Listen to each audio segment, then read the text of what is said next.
Welcome to Bonnie's Beat. I'm your host, Bonnie Squires. We're coming to you from Radnor Studio 21 in beautiful downtown Wayne. And we're also now being broadcast by Comcast into Lower Merion in addition to Radnor Township. So that's something to cheer about. And we have a Lower Merionite as our guest today. We'd like to introduce you to people who are doing important things in the community, whether it's business, academia, arts and culture, charities, religion, whatever. And our today's guest is William Madway. Those who know and love him call him Bill. And he's a successful businessman. And for the first time, he's dipping his toe in political waters. He's running for the Ward 11 seat that's up for grabs for commissioner. Hi, Bill. Hey, Bonnie. Thanks for having me out. I love your, I couldn't have figured out in a million years, your website is madway411.org, and 411 is for information, and for Ward 11, and hopefully this will be a site that lasts beyond the election and will be how I communicate, one of the ways I communicate with my constituents if I'm fortunate enough to be elected. Think positive. Absolutely. I love it. On November 3rd, just to remind everyone, it's a big election. Oh, November 3rd. It's funny because I try to convince people that the off-year elections of local officials, they're more important even than presidential or senatorial elections, because that has the bigger impact on our daily lives. Yeah, I agree. I agree. And the toughest of the off-year elections is an off-year primary, because a lot of times primaries aren't competitive, so you see, really low turnouts. But this year we did have some even contested races at the primary level, and there's some big issues, not just at the county and local level, but also we'll be electing 3 new Supreme Court justices in Pennsylvania. It's the first time I think that's ever happened where we're electing 3, so the control of the Supreme Court will be up for grabs, and that has an impact for years and years to come. So it's a very important election. Absolutely. For those of us who have lived in Lower Merion almost our entire lives, like me, the name Madway resonates because Madway was like the builder in the 50s, the 60s. As a matter of fact, I just found out that Ralph Madway built the Green Hill Apartments where my mother lives. And I didn't know that before. Tell us about Madway Realtors. Well, we do have a long history, on the main line as builders. Marion Park, people still refer to, Madway homes there, and, amazing to think, they were built, they cost in the 10s and 20s when they first went on sale, and now, several hundreds of thousands of dollars. So they've really kept up, and they were, often a place where, people got their start in Lower Merion, and then, if they were successful, maybe they would move further out into the township, and so it was. And then building apartment houses like Parktown in the city and Green Hill, it was quite a legacy. And but as I mentioned to you before the show, one of my fonder memories of growing up is the time I got to spend with my dad doing real estate activities, like going to his lumber yard / factory, which was just down the street from the studio in Wayne. Right in Wayne. Yeah, and now it's, I think, a condo. But I'd go there on Saturdays and help out in the lumber yard, or on Sundays we'd go look at sample houses, and those were great times for us. I really loved those times. And later on, once I graduated from college, I decided to go into business with my folks. They had started a real estate company. Ralph K. Madway Real Estate, selling homes in the main line, and I came on board as like a marketing and sales manager, and it was great. I really loved working with my parents. But then, how did you get into academia? First of all, tell us where you went to college. What high school did you graduate from? I'm Lower Merion educated through and through. I graduated from Lower Merion High School, and then went on to Penn. I wanted to stay in the area because I had a girlfriend at Lower Merion, and eventually we did get married right after we graduated college. How long are you married now? 35 plus years, yeah. Ooh. Yeah, so, and we have 2 wonderful daughters who are still in the area. So, I went to Penn as an undergraduate, and then after I graduated, I went to work with my parents for a few years, opened several. What's the first job your father had you do? Because he wanted you to start from the bottom, really started, right? Well, yes, he really did. And the first thing I did was I sold homes and got listings. I worked a lot with my mother, who was really a top seller, and we'd go out together to either get a listing, and she told me how to show houses. And so, I brought in some listings, sold a few houses. We had a great shtick, she and I. If I said something wrong, she'd kick me in the leg and vice versa. But it was really, we got along really well. And I learned, a lot of lessons, life lessons, business lessons, how to treat people. Unfortunately, the realities of the business world set in after I opened, 2 new offices. Mortgage rates hit, they were over 20%. This was back in '81. And, the market just dried up. And at that point, we had to make some decisions. Should we try to get bigger? Should we go franchise? Should we merge? And, ultimately we reached the conclusion that, it just was best to move on to another field. So we closed the business. I went back to school and got an MBA in marketing at Wharton.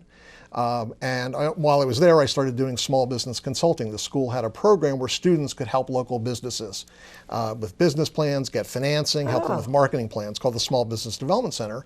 And eventually I became director of the center. I taught at Wharton for a few years. What did you teach at Wharton? I taught a course in entrepreneurial consulting where I had grad students doing consulting projects for local businesses. So if a business needed a marketing study or a marketing plan or a business plan, I would find a team of students to work on the case for them and oversee that and present it to the business. And I remember it used to be called the federal department was like the small businessmen's. Right. Small Business Administration was the government department, and we did get some funding from them. I think initially it was like the Small Businessmen's Administration. Yeah. Well, and then they dropped the men's and they just made the Small Business Administration. Yeah. Because they discovered that women-owned businesses too. What a surprise. Yeah. And I've done, I obviously, helped a lot of women-owned businesses, did a lot of research about it as well. And at the time I was active in that field, about 4 to 5, almost half the businesses that were being started by women. And, very successful and important, segment, minority-owned businesses. There certainly were a lot of barriers to success for women and minorities, but at the same time, having your own business can be a great economic equalizer. And it's not easy. I think no, it's not. People kind of romanticize it. You have control, and but you really don't. You have to be at the beck and call of your clients, especially when you're a smaller business. You really do need to provide that extra special service if you want to compete against bigger companies. Absolutely. So I did that, for a number of years. Then I moved on to an accounting firm doing similar type of work with the small business community, entrepreneurs, and eventually I decided, to try to make a break. I've had like 4 different phases of my career, so I think that kind of wrapped already. Up. Yeah, I'm working on my young. 4th now. Yeah, and I've never been afraid to take chances and try something different. I have a limited shelf life in any one thing. So, but after working at small business development, I decided I wanted to be in the research business, and I actually was able to get a job at the Gallup organization. Worked there for several years. Yeah. What did you poll? I actually worked in one of their industry-based groups. I did financial research for financial services companies and associations. Did marketing studies for them, and presented the results really all over the eastern half of the U.S. And it was fantastic. Again, I learned a lot about the research business, but also how to run a company properly, because they really had some unique philosophies when it came to managing people, which have stayed with me to this day. And then after doing that for a couple of years, I felt, I had some specific ideas of my own. I wanted to branch out. First, I did try to pitch them on one of my ideas, which was to set up a unit that focused on polling small business owners about their needs, their opinions, et cetera, and then selling that data to larger companies, because all the large businesses were starting to move on the small business sector. They wanted, FedEx wanted to serve small business. AT&T, banks, all of them wanted the small business market. So, I felt I had some expertise there from my days at Wharton and having been an entrepreneur. So I decided, that would be a great market niche, and pitched Gallup on the idea. It wasn't for them. So 3 months later, I did it on my own. I found a couple different partners, and I was in business. I literally wrote the business plan driving down the highway. I pulled over, got a placemat, jotted down the financial ramifications, and started looking for investors. And ran the company for about 6 years. Then I sold the business to my biggest client, which was American City Business Journals. They publish the Philadelphia Business Journal locally, and I became their in-house research director, and did that for another 6 years before deciding on the next incarnation. So I've had a lot of different experiences over the course of my lifetime. But it sounds as if you were very successful at every one of these turns in your careers. Whatever possessed you to decide you wanted to run for Lower Merion Township Commissioner and suffer the slings and arrows I mean, it was politics? It really was a difficult decision because, I mean, I think we all feel nowadays that politics is a tough business. It's hard to have faith in a lot of our politicians, and the tone is so negative. And I think at the local level it can be even more difficult because it's your neighbors. You can't escape and be down in Washington. You'll see them in the supermarket or at the, when your kids are out playing sports or at the library, movies. So I think it's an even tougher decision, because of that. And the tenor, even at the local level, can be, pretty tough at times. So it was a difficult decision, and I really deliberated for a long time. Spoke to a lot of people before I decided to get in the race. But in general, what motivated me was there were a couple different factors. First of all, when I went to school as an undergraduate, my plan was to become a lawyer, go into politics. The lawyer thing I decided not to do. I decided to focus on business, but I even sat for the LSATs and did well, but I just didn't think I'd be a great law student. It just took a certain amount of discipline, which as a 21 or 22-year-old, I just didn't have at that time.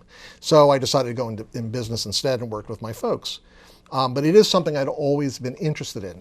Combine that with the fact that in 2011, again, making another turn, I decided to go back and get another master's degree. I enrolled in a strategic public relations program at George Washington University.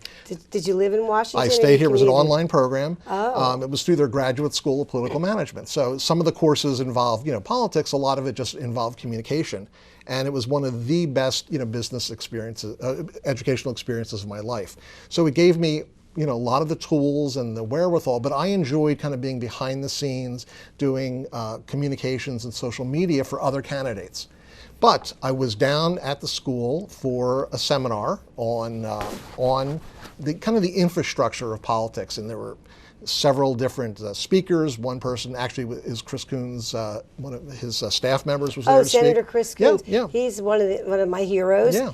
Bobby Casey was the first one, my first hero, to come out in favor of the Iran nuclear deal. And I mean, they helped put that over the top. Yes. We'll see exactly what happens, but it looks looks pretty good. It looks good, I just got so excited. I got to meet people that provide all the technical services and behind-the-scenes services for politicians. And I came back saying, there's this seat that's open in my area. We need a candidate. It just felt like the right time to do it.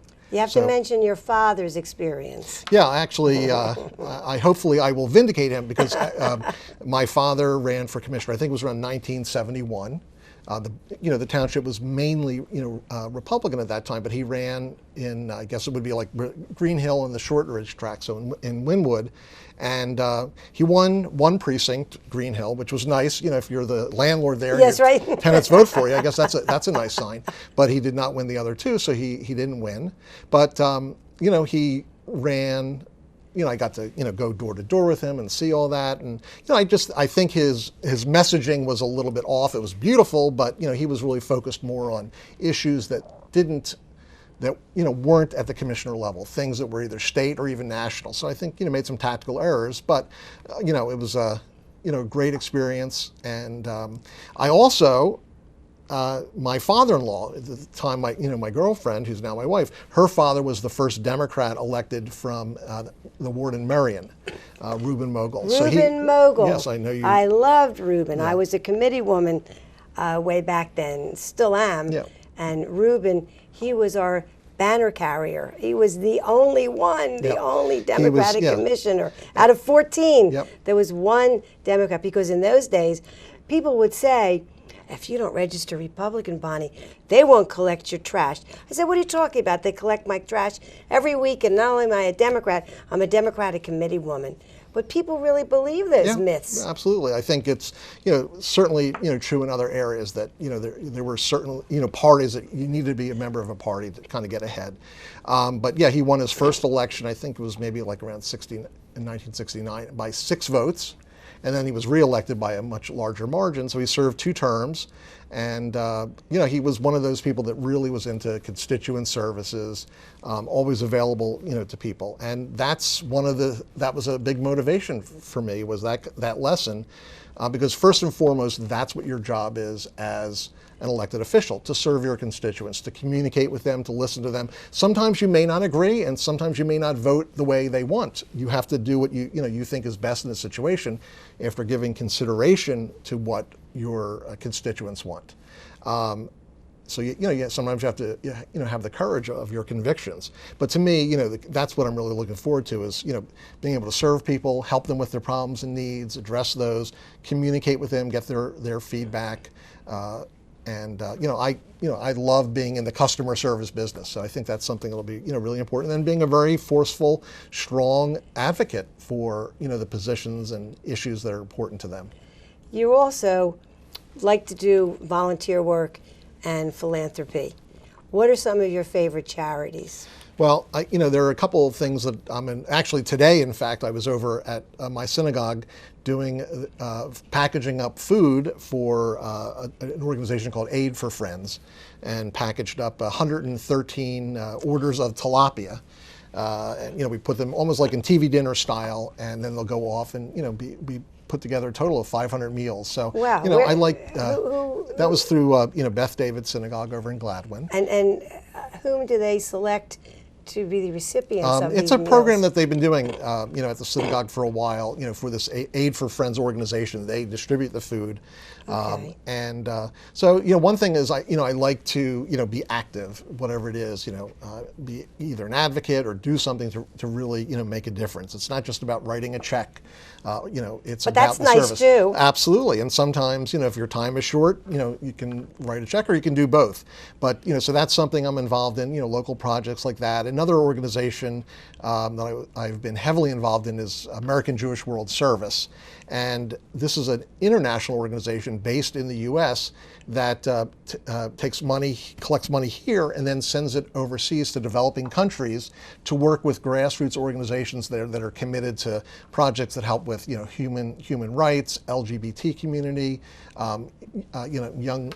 helping to reduce violence against young women, educational programs. And women entrepreneurs, that's a big thing. And that's the thing, the data, in addition to just being good and fair so that everyone should have an equal chance, it's good for countries when they encourage entrepreneurship among women. It's one of the bigger drivers of economic success and growth of a country. I mean, that's what the international statistics say.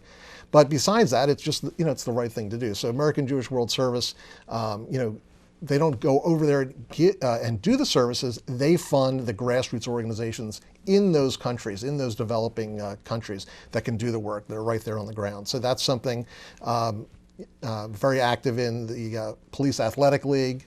The Police Athletic League, they just got, what was it, like $10.5 million? $3.5 million from the owners of the Sixers. I'm not going to be able to help to that extent, but it's. Oh, but wait a second.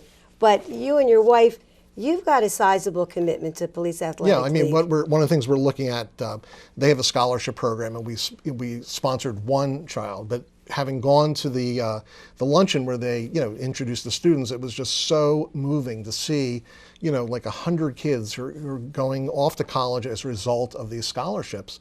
So I think we're planning to create a scholarship in honor of in the memory of our parents.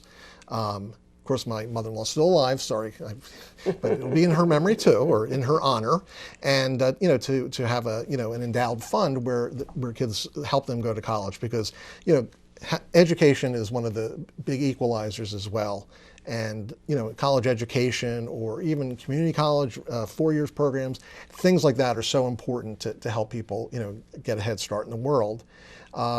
And the other thing I really like about it is the bond that's formed between police and younger people. Oh yes, people at it's risk. so important because instead of seeing the police as the enemy or as somebody who's like spying on you, Yep. they teach kids that the policeman is their pal, their Right. friend. And The PAL stands for Police Athletic League, but also stands for friends. It's almost as clever as Madway411.org, but had to get another but plug. leave us not plug it again. The thing is that I remember in one of my readings in my master's program at GW, it talked about policemen are like the first. Besides parents, though, they are the first role models for young kids. They look up to the policemen, and over time, even in a young person's life, as they grow up, that may change, but especially now, there's so much dissension among the population, and it's understandable. problems. But we always tend to, as a society, kind of generalize. Not every police officer is out to harm people. 99.9% are risking their lives to help keep us safe Every day, in every way. So I think having a program like this with at-risk kids is a way to foster better relationships with the police, which is something we really need as a society. So it's a win-win program, and so hopefully we'll be able to set up the scholarship. We co-sponsor like a holiday party. Each PAL Center, they have a Christmas party. Which one are you involved with? I mean, for that, they just. You don't pick one specific one each year; it can rotate. So they just figure whatever date works for you. So it's not like a standing commitment for any one particular center. But each center they have a Christmas party. So we've sponsored it now for 2 years. And the most recent one, the Philly Fanatic, was there. I mean, it was much fun for us as it was for the kids. And it's just great to spend time with the kids. And my late friend Sally Berlin was like the heart and soul of the Police Athletic League. Was their communications director for probably 40, 50 years. Yeah. She did remarkable things. Yes, remarkable she passed things. recently, as I recall. Very right? recently, very recently. Who got you involved with Police Athletic League I was initially? really, through my wife, and she continues to serve on their board, but her company, she at the time worked at Charming Shops, and she was the president of their charitable foundation, and they were supporting the Police Athletic League. She left Charming Shops after they were acquired, but she still continued, as a private individual to be involved. So that, the two of us, do things together, regarding that. And do you train your kids to be involved with charity? absolutely. In fact, both of our kids have donated to American Jewish World Service and to PAL. When they give gifts to each other at the holidays, they give each other, they give a charitable contribution in the other's name. My younger daughter, who is, she's an author and a fantastic dog walker, and also a creative writer, trying to make it as a short story writer. But despite the fact that she doesn't earn a lot of money, she tries to give the maximum possible each and every year to charities. And it's amazing. They give of their time and their money, and it wasn't like an explicit thing, but just that we are a close family. We do a lot of things together. What does the other daughter do? She is just about to enter her third year associate position at Drinker Biddle law firm. She's in commercial litigation, so she basically argues for a living, which is something that she did her entire life. Where'd she go to law school? She went to George Washington. I don't know if you know this, but we actually graduated at the same time. We graduated in May 2013, so we both got our degrees. She got better presents than I did, but to me that was like such an important part of this. Was that so you both marched together in the commencement? Well, to be perfectly candid, we went to our individual school graduations, but the giant one. I think we went out to brunch. We were a little tired, and so don't tell anybody. And actually, it was interesting because Kerry Washington, the star of Scandal, was the guest. Was the commencement speaker. And at the time, I didn't watch Scandal. I have this history of not liking to watch shows in industries. That's the best show. Initially, I didn't watch Mad Men. I figured, I live this all the time. I don't want to, watch it. Of course, I now love Mad Men, and we started watching after the graduation. We started watching Scandal, and absolutely love it. I would love to see myself as Olivia Pope, maybe without the violent things that she and her associates sometimes have to do, but the fact being a creative problem solver. And I love that. I find that really. I mean, that's one of the strengths I think I bring to anything I do is trying to be creative, look for a different solution. Especially if no solution exists, there's always something you can do to to fix a problem, and bring people together. So to me, that's a very exciting part of what I'm about to embark in. When you're campaigning, does it leave you any time to run your business? Because campaigning, I know from my experience in '99 when I ran for commissioner. For 6 months, I practically gave up my business to knock on doors. It is incredibly, time consuming, especially, for a local or municipal office because you don't have the same resources. When you run for a larger office, you have a lot of professionals to help you. But so it does involve a lot of time. You have to write things, walk the streets, call people, raise money, do all of those things. I do have some professionals that I've hired because, I recognize that, you can't do it all and do it well. So, there's some things where, so I do have a couple of part-time campaign assistants. But yeah, it's very difficult, and it's like you want to give everything you have because you don't want to get to the day after the election and think, well, if I'd only spent a little more time doing this or that, if I missed this. So there's a lot of like self-imposed pressure. So it's very time-consuming. And in addition to doing that, I still do a lot of communication work for the local Democratic Party, helping get out the vote and helping individual candidates. And the website. Yeah, the website, our social media channels, emails. I'm a huge proponent of those kinds of tools because nothing replaces personal contact, and face-to-face contact. But to keep in touch with people, those are great tools for keeping people engaged, getting them involved, getting them to come out to the polls. So, I think those are great tools. I love using those. And I also do a lot of academic work. I'm not teaching. I'm no longer teaching. That was phase 3 of my career. I spent 6 years at Villanova, 3 years at Wharton, teaching marketing. But I decided to devote myself to the communications field, but I still stay involved in academics through my work for a group called the Marketing Management Association, which it's an association for college-level marketing instructors all over the world. I run a teaching innovation competition where we solicit ideas from all over the world. We try to pick the best 3, and then they have a face-off. They present at a conference, and we pick the winner. And what does the winner get? Well, actually, now they get free hotel. Of course, all the finalists get free hotels, and the winner gets $1,000. That's very nice. Which is nice, but also the recognition, notoriety. Right. It's it's important for them as they battle for tenure at their school, but also we try to spread the word about those innovations so that other other professors use them. So I do that. I also edit. I'm the associate editor of a magazine called the Journal for Advancement of Marketing Education, and I serve on a couple of editorial review boards. So yeah, I have plenty to do. But what's interesting is just to show you how the innovation process works. How did I get involved in this? When I moved from Villanova to Wharton, I decided, hey, I got to really kind of refresh some of my classes. So I started looking for new innovations to kind of like kick off the semester. And I came across this really cool idea in a magazine. I used it with 2 of my classes. It was really successful. A few months later, I'm serving on a panel. I was asked to help coordinate a marketing education panel for a conference. Who's my co-chair? The guy that wrote that innovation. We've become great friends, and he's helped introduce me and provide other opportunities. Yeah, fate brought you together. Absolutely. Well, let's hope that fate has a good ending for your campaign for Commissioner of Ward 11. Thanks. Our guest today has been Bill Madway, or William Madway is the name you will see on the ballot. Absolutely. And we'll see everybody next week. Thanks, Bill. Thank you, Bonnie. It was a pleasure.